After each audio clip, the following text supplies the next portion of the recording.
Hello सांग मैंने मो ट्यूशन स्कूल पढ़ाइली। हेलो सांग मैंने मो ट्यूशन मो स्कूल पढ़ाइली। एवं आज आमर एग्जाम थिला बोली से आमर हाफ डे थिला मुझे आउट एवं पढ़ाइली। एवं घर जी पाल्टी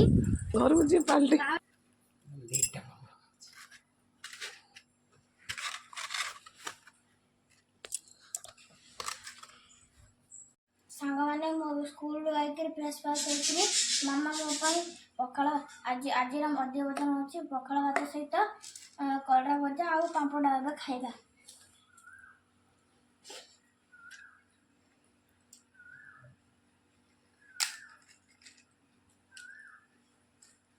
पखाड़ भात को कलरा भजा पांपड़ मस्त होइछि।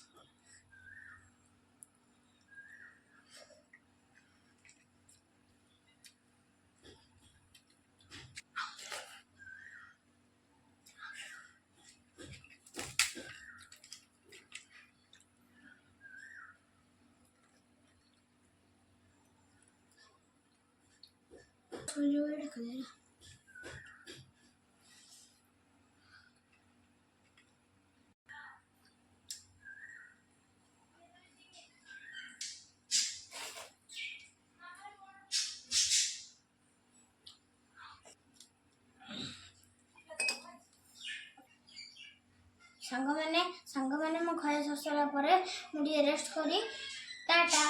आपण मानक मोर वीडियो भल लागिले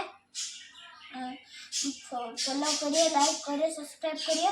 आउ जदि आपण मानक ए वीडियो भल लागिला निश्चय आपण सांग मानक सहित शेयर करिवे। टाटा।